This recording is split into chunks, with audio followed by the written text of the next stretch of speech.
This dinner is for family. You're not part of it anymore. Go eat somewhere else. Those were the exact words my son-in-law said to me when I walked through my own kitchen door, carrying a hot sweet potato casserole I'd spent 2 hours making. He said them loud enough for every person sitting at my dining room table to hear. He said them with his chest out and his chin forward, like he was announcing something important, like he had every right. He had apparently forgotten, or maybe he simply didn't care, that the house he was sitting in had been mine for 31 years. I stood there holding that casserole dish with both hands, the heat soaking through my oven mitts. I looked past my son-in-law and found my daughter's face at the far end of the table. She was staring at her plate. Her shoulders were pulled up close to her ears. She did not look up. She did not say a single word. My name is Reg. I'm 64 years old. I spent 35 years as a building contractor, framing houses, pouring foundations, reading blueprints in the rain. I built the home where my daughter grew up. I installed the kitchen cabinets by hand, one summer when her mother was still healthy and used to bring me iced tea out through the back door. I know every corner of that house the way a man knows his own face. And I was being told in my own home, at my own table, by the man my daughter married 6 years ago to go somewhere else. Before I tell you what happened next, I want to hear from you. Drop your city or state in the comments below. And if you believe that a man's home is still his home no matter who moves into it, hit the like button and subscribe to this channel. Let me go back to the beginning, because you need to understand what was at stake. 3 years ago, my daughter Gloria came to me with red eyes and a story about money troubles. Her husband had lost his job. They had credit card debt. Their lease was ending. Could they please stay with me, just for a little while, just until they steadied themselves? She had my 8-year-old grandson Noah with her. I looked at that boy in my doorway with his backpack on his shoulders, and I said yes without thinking twice. What I gave them was everything. The 2 largest bedrooms in the house, all utilities covered, groceries covered, property taxes, insurance, lawn service, all mine. My son-in-law eventually found new work at a freight company, some operations manager title, but the financial arrangement never changed. He never offered a cent toward the household. I never asked for one. I told myself I was helping family. What I was actually doing was building the ladder he was going to use to climb over me. That Thanksgiving, my son-in-law had invited his parents, his older brother and his brother's girlfriend, 6 additional people in my house, sitting at my table, eating food that my money had purchased. When I came through the kitchen door with the casserole, every single chair at my dining room table was filled. My chair, the seat at the head of the table, the one I'd sat in for 3 decades, had his father in it, swirling a glass of my wine. My son-in-law stepped directly into my path. He was dressed like a man closing a business deal, collared shirt, sport coat, hair neat. He looked at me the way you'd look at a stranger who had wandered into the wrong room. "This dinner is for family," he said. "You're not part of it anymore. Go eat somewhere else." The table went quiet. His mother smiled at her wineglass. His brother studied the wall. And my daughter Gloria, my only child, the girl I raised, the girl whose college education I paid for in full, sat at the far end of that table and stared at her plate and said absolutely nothing. I set the casserole on the counter. I removed my oven mitts and folded them beside the sink. I walked down the hallway, out the front door, and into the cold November air without saying a word to any of them. I got in my truck. I sat in the dark driveway for a moment, then I drove. I ended up at a truck stop diner 4 miles from the house, the kind of place open 365 days a year that doesn't bother decorating for any of them. I took a booth in the back and ordered black coffee. The waitress filled my mug and left me alone, which was what I needed. I didn't plan to open my banking app that night. I was trying to find a hotel, but while I had my phone out, I scrolled past my checking account and my eyes landed on the savings balance. It should have read $75,000. It read $14 and some change. I put the phone face down on the table. Then I picked up and looked again. Same number. I went into the transaction history. One outgoing wire transfer 2 days earlier, $74,980, sent to a title and escrow company I had never heard of in a county 2 hours away. $75,000 was not a random number.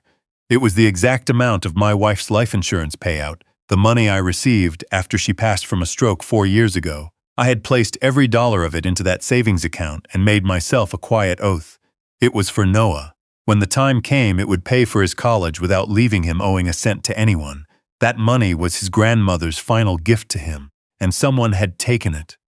I sat in that truck stop booth until past midnight.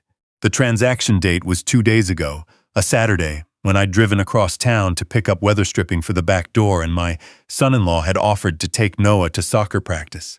He had kept me out of the house for 3 hours. I hadn't thought anything of it at the time. I did not go back home that night. I'd booked a room at a highway motel and lay on top of the covers until the sun came up. At 7 in the morning, I called Clyde. Clyde and I have been friends for 41 years. We met on a job site when I was 23, and he was clerking for a real estate law firm. We stood beside each other at each other's weddings. We sat beside each other at each other's wives' funerals. He is one of the finest real estate attorneys in the state and one of the most precise minds I have ever known.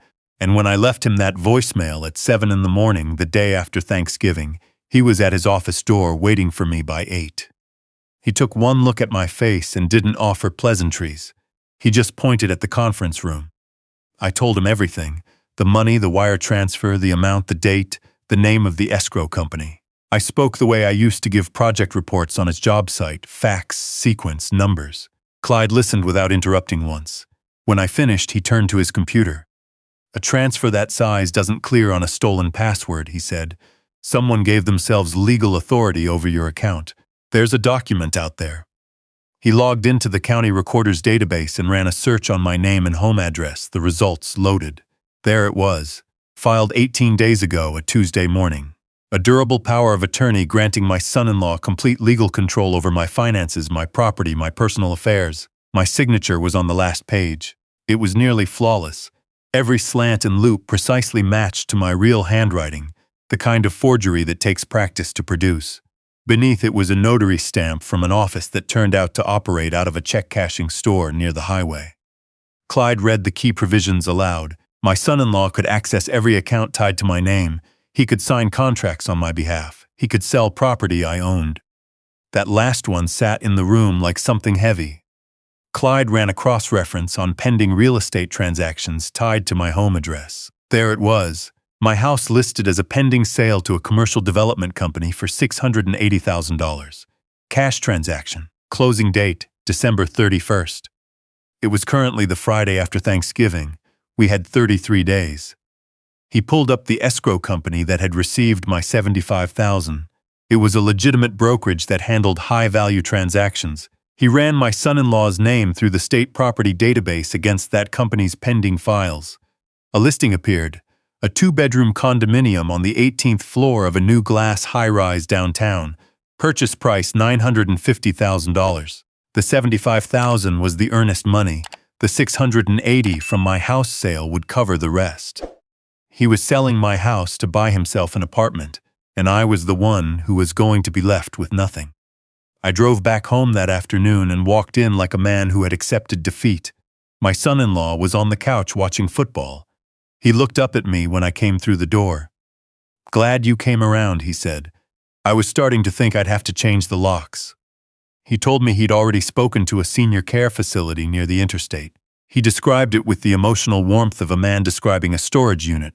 Basic rooms, limited closet space, communal dining. He told me to be ready to leave by January 1st. He told me that if I made trouble between now and then, he would have me evaluated by a physician he had already identified and petition for legal guardianship, which, he smiled when he said this, he already had the paperwork to support.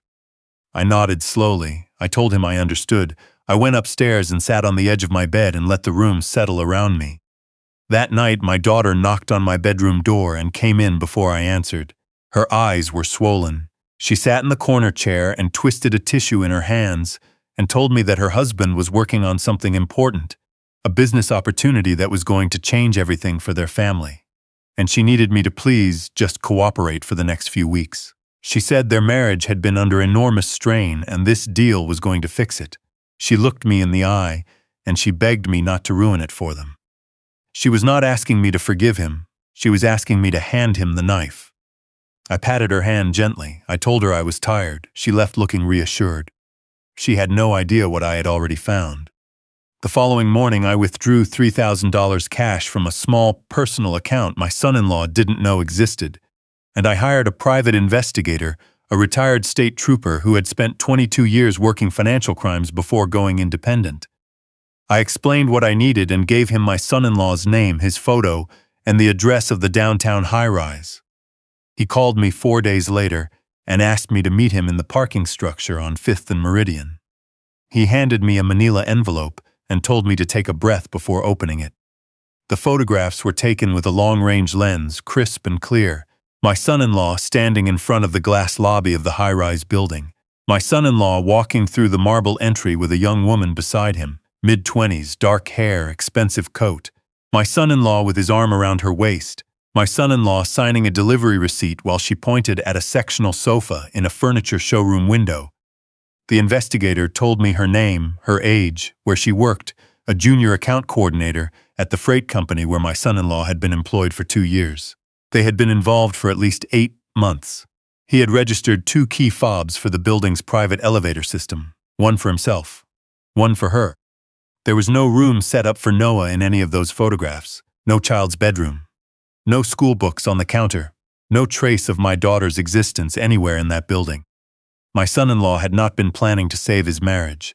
He had been planning to end it after he had moved every dollar into his name, sold the house out from under me, and disappeared into a glass tower with someone else.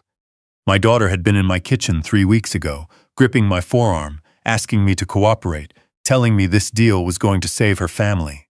She had no idea that the man she was trying to protect had already written her out of his future and booked 2 elevator keys that didn't include her name. I sat in my truck in that parking structure for a long time after the investigator left. Then I put the envelope in my briefcase, drove home, and went upstairs. I pulled my old suitcase down from the closet shelf, set it on the bed, and began very slowly folding shirts and placing them inside, one at a time, making sure my bedroom door stayed wide open.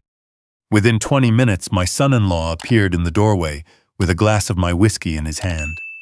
He looked at the suitcase, he smiled. "That's more like it," he said. The front doorbell rang while he was still talking. 3 men in wool overcoats, the developers, arriving for their pre-closing walkthrough. My son-in-law set down the glass and went downstairs to greet them, shaking hands and leading them through rooms I had built with my own crew, while they talked about demolition schedules and parking footprints. My son-in-law followed them like a man showing off something that already belonged to him. At the door, the lead developer confirmed the closing details. December 31st, $680,000, wired by 9 in the morning. My son-in-law shook 3 hands and stood in my doorway after they left with a look on his face I never want to see on another human being again. I went back upstairs and did not pack another single thing. 2 days before closing, I drove across town before sunrise. Clyde was already at his office with the lights on. We spent 4 hours putting the trap together. Clyde drafted a state-certified revocation of power of attorney, terminating every authority the forged document had granted.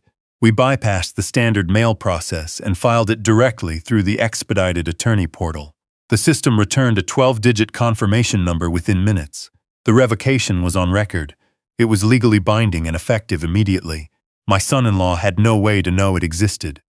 Then we drove to the main branch of my bank and met with the branch manager, a methodical woman who listened to Clyde lay out the situation without interrupting him once. She examined the certified revocation, the original forged document on file, the wire transfer record, and the pending sale documentation. When she looked up, her expression was the kind professionals reserve for situations that are worse than they initially appear.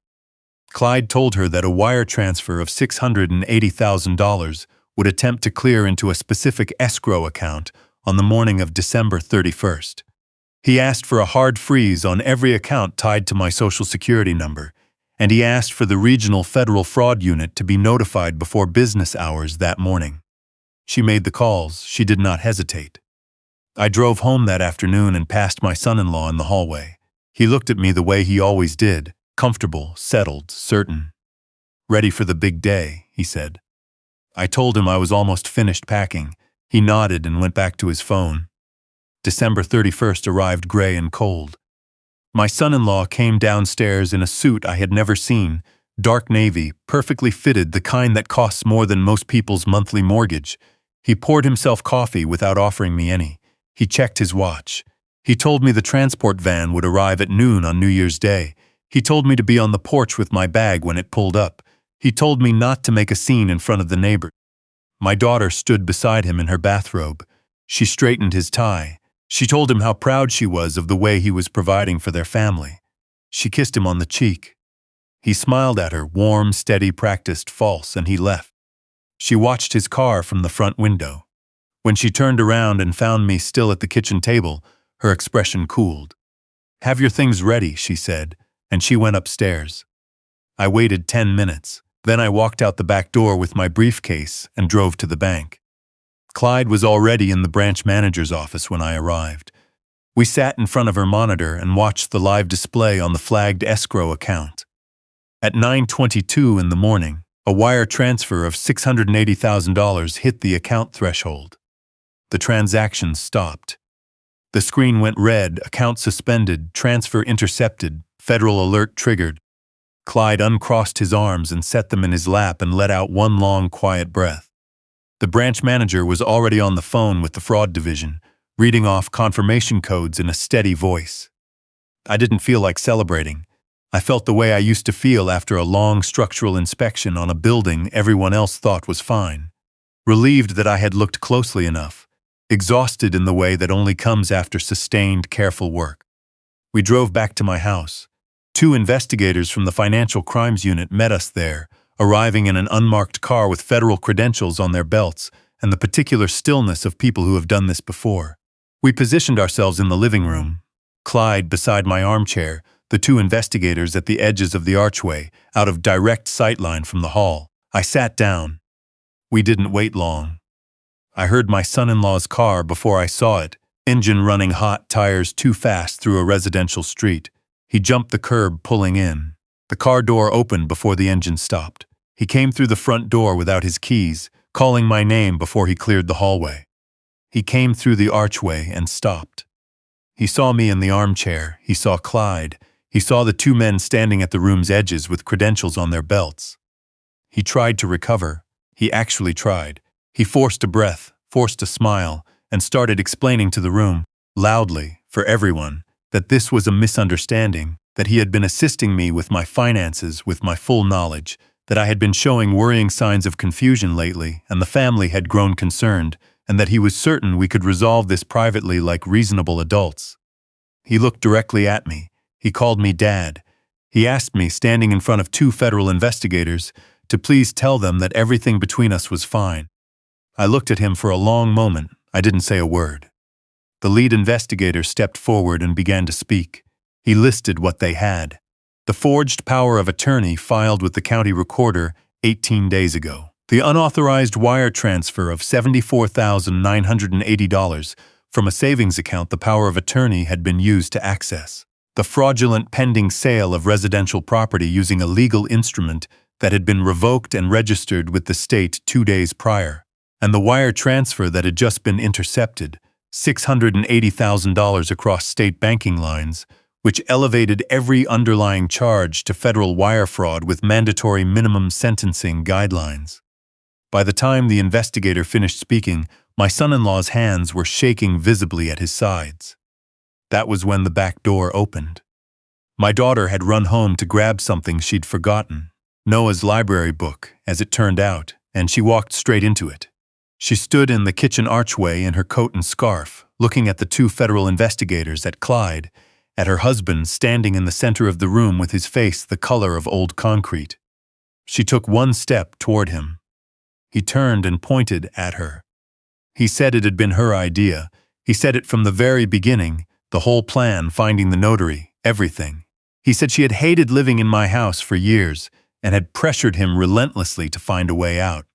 He said she had pushed him into every piece of it because she couldn't stand being around me. He said it fast, said it loud, said it with complete conviction, the way a man says whatever he needs to survive the next 30 seconds.